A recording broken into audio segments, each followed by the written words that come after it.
Right now, in a glass case inside a museum in Berlin, Germany is keeping a secret that belongs to Egypt. The bust of Queen Nefertiti, the most famous face from the ancient world, more recognized than any other piece of Egyptian art on earth, was smuggled out of Egypt in 1913 through an act of deliberate deception so brazen that even the documents proving it are sitting in German archives. And then, when scientists finally put the bust inside a CT scanner, they found something nobody expected. There was a second face hidden beneath the surface, a completely different face, carved in limestone, concealed under layers of painted plaster for over 3,300 years. Two faces, one queen. And a trail of fraud, manipulation, and geopolitical theft that stretches from the desert sands of ancient Egypt all the way to a diplomatic war that is still burning today, right now, in August 2026. This is the story of the most controversial artifact in the world, and every layer you peel back makes it stranger. To understand how this bust ended up in Germany and why the world cannot agree on where it belongs, you need to go back to the beginning, not to 1912 when it was dug up, to 1346 BC when the woman herself was alive. Her name was Nefertiti. She was the great royal wife of the Pharaoh Akhenaten, ruler of Egypt during the 18th dynasty, and their story was unlike anything else in the ancient world. While almost every depiction of Egyptian royalty shows pharaohs in formal isolation, artwork from the Amarna period shows Akhenaten and Nefertiti holding hands, kissing, sitting together on their royal chariot, ruling visibly as equals. This was not normal. This was revolutionary. But Akhenaten was a revolutionary in more ways than his marriage. He tore down the entire religious framework of Egyptian civilization. He abolished the traditional pantheon of gods, Ra, Osiris, Horus, all of them, and imposed the worship of a single deity, Aton, the sun disk. This was not a gentle religious reform. It was a violent overhaul. And to make the break permanent, he and Nefertiti abandoned the ancient capital of Thebes and marched into the empty desert to build an entirely new city from nothing. They called it Akhetaten, the horizon of the sun. We now call the ruins Tel El Amarna. It was a city of 50,000 people with massive temples deliberately designed with open roofs, so the sun's rays could pour directly onto worshippers without barriers or shade. And at its artistic heart, in a workshop in the craftsman's quarter, worked the royal sculptor Thutmose, the man who would eventually create the most famous portrait in Egyptian history. Their reign lasted just 17 years. When Akhenaten and Nefertiti died, the backlash from the Egyptian priesthood and the court was immediate and total. Their successors ordered the systematic destruction of everything connected to the heretical king and queen. The city was dismantled brick by brick. Statues were smashed. Nefertiti's name was physically chiseled off temple walls across Egypt.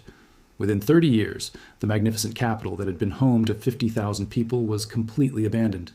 The desert swallowed it. The city disappeared from memory so thoroughly that for thousands of years nobody knew it had existed at all. Its location was forgotten. Its history was erased. The sculptor Thutmose's workshop was sealed under meters of sand and rubble, along with everything inside it, including, face down in the dirt just 50 centimeters below the surface, the painted limestone bust of the queen herself. It stayed there for 3,266 years. On December 6, 1912, the German archaeologist Ludwig Borchardt was excavating the ruins of Tel El Amarna under a concession granted to the German Oriental Society, funded by the Berlin philanthropist James Simon. British archaeologists, led by Flinders Petrie, had already worked the site decades earlier and concluded there was little left to find. Borchardt disagreed. Using architectural floor plans and his knowledge of the city's layout, he targeted a previously ignored section, the residential estates of the ancient artisans. His team broke into the buried workshop of Thutmose, and there, almost immediately, they found extraordinary things: sculpted heads, plaster casts, the entire working inventory of the pharaoh's personal sculptor, frozen in time by sudden abandonment. And then, near the end of the dig, lying face down in the dirt, they found her. Borchardt wrote about it in his excavation diary that same day. His entry reads, in translation, "We had the most lifelike Egyptian artwork in our hands. You cannot describe it with words, you can only see it. A painted limestone bust, 47 centimeters high, extraordinarily well preserved, vivid in color, missing only the inlay in her left eye." While a nearby bust of Pharaoh Akhenaten himself was found completely smashed and disfigured by the ancient Vandals who had destroyed the city, the bust of Nefertiti was essentially intact. Her colors were bright. Her structure held no major fractures. Borchardt's official explanation was that she had fallen from a wooden shelf over 3 millennia ago and simply rested in the dirt undisturbed. He packed her away carefully. He photographed the discovery site. He recorded the find. And then he set about making sure she would end up in Berlin. Here is where the crime begins. Under the law of antiquities as it existed in 1912, any artifacts found during an excavation in Egypt had to be divided equally between the foreign archaeological team and the Egyptian government. Furthermore, any masterpiece depicting a royal figure was strictly forbidden from leaving Egypt at all. The law was clear. The partition was mandatory. So in January 1913, the French inspector Gustave Lefebvre arrived at Tel El Amarna on behalf of the Egyptian Antiquities Service to oversee the formal division of Borchart's finds. What happened next is documented not just in allegations, but in archived evidence. A secret internal memorandum discovered in the files of the German Oriental Institute, written in 1924 by a secretary of the German Oriental Company who had been present at the partition meeting, was eventually obtained and published by the German magazine Der Spiegel in 2009. Its contents are damning. According to the eyewitness account, Borchardt wanted to save the bust for us, so he hid it. The bust was placed at the bottom of a packing crate in a poorly lit room. When Lefebvre came to inspect the finds, Borchardt did not pull it out for proper examination. Instead, he handed the French inspector a photograph, not a clear, well-lit photograph that showed her vivid colors, her royal blue headdress, her elaborate necklace, a deliberately darkened, poorly framed image that obscured her most distinctive features. He downplayed the piece, presenting it as minor and insignificant, and it worked. The official 1913 partition manifest, handwritten by Lefebvre himself, listed the bust not as the great royal wife of the pharaoh, not as a priceless royal masterpiece, but simply as a painted plaster bust of a princess of the royal family.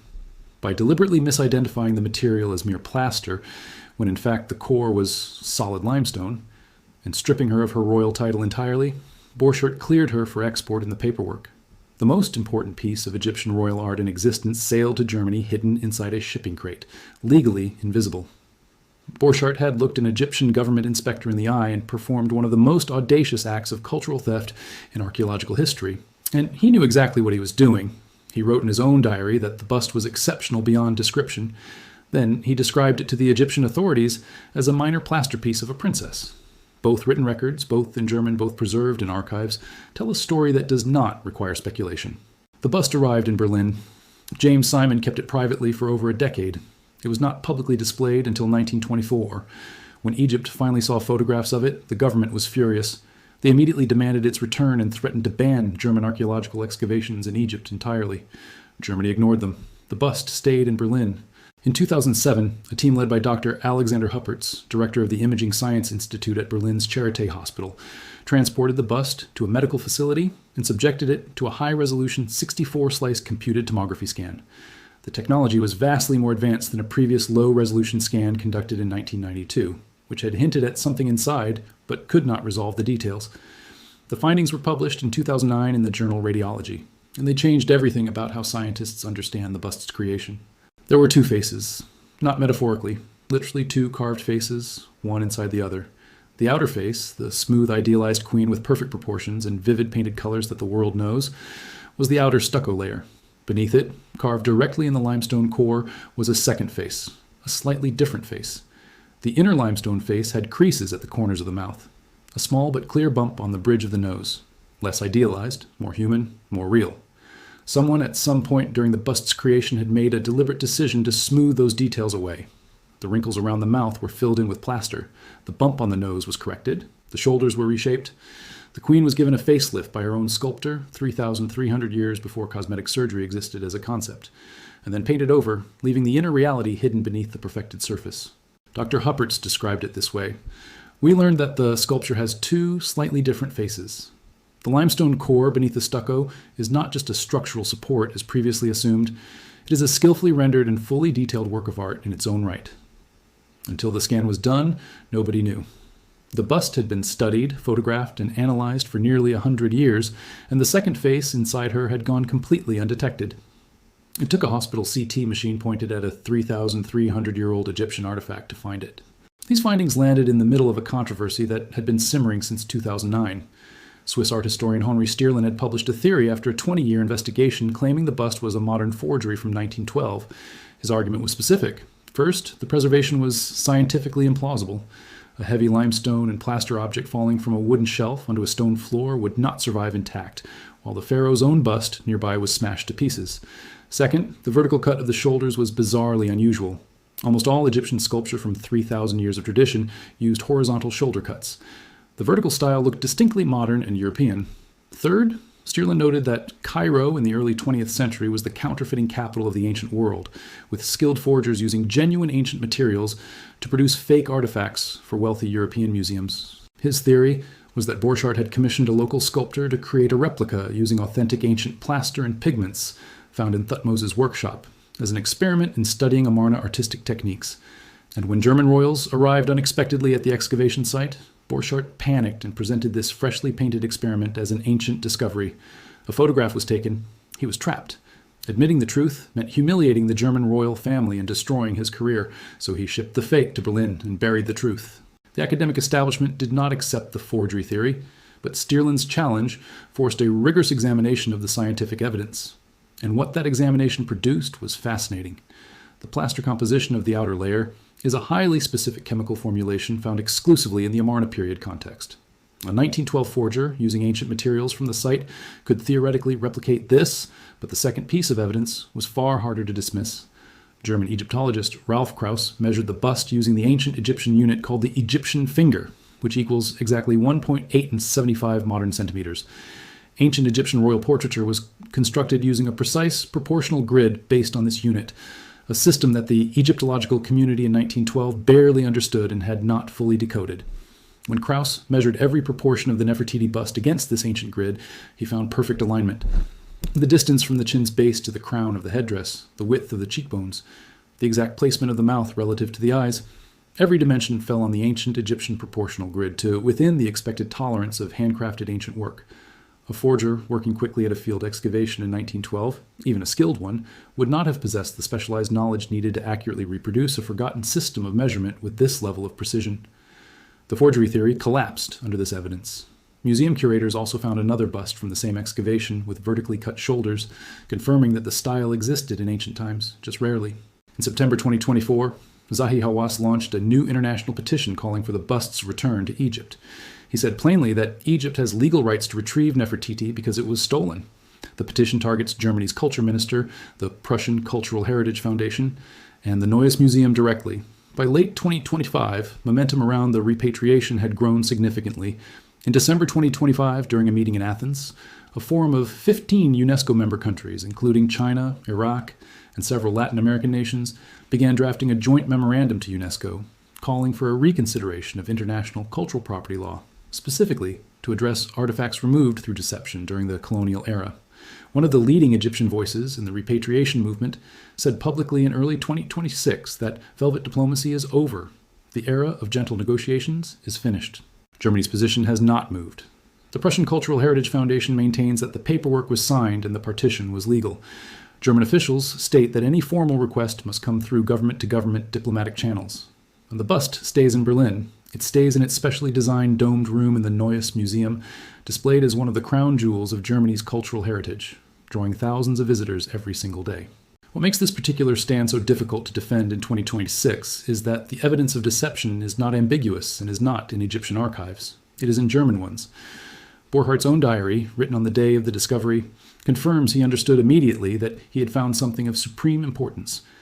The internal company memo written by a German eyewitness to the 1913 partition confirms that Borchardt deliberately hid the bust to keep it from Egypt. The official partition manifest shows it was mislabeled in material and royal status. These are not Egyptian accusations backed by Egyptian documents. They are German accounts backed by German records. The case for deliberate theft does not rest on one side's interpretation of contested history. It rests on what Germans wrote about what Germans did. The Grand Egyptian Museum near Giza, which opened fully in 2024 and now receives over 15,000 visitors daily, has space specifically prepared for the Nefertiti bust.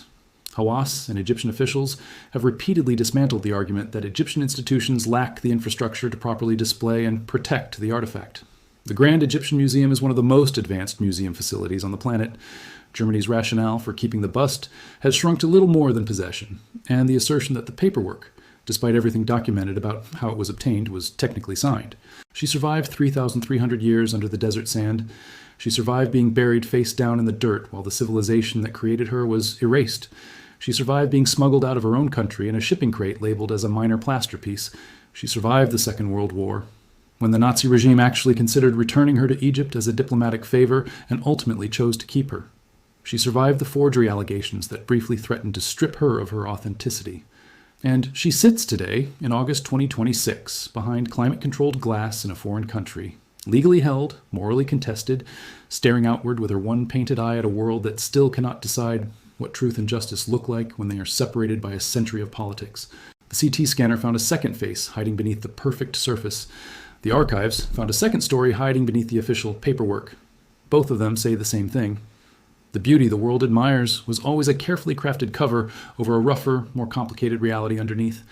And what was true of the plaster is true of the history. The real face is still in there waiting to be seen. If this kind of hidden history is what you want more of, hit subscribe and turn on notifications. Drop a comment below. Do you think Germany should return the bust of Nefertiti? There is no neutral answer to that question, and I want to know where you stand. I read every single comment, and I will see you in the next one.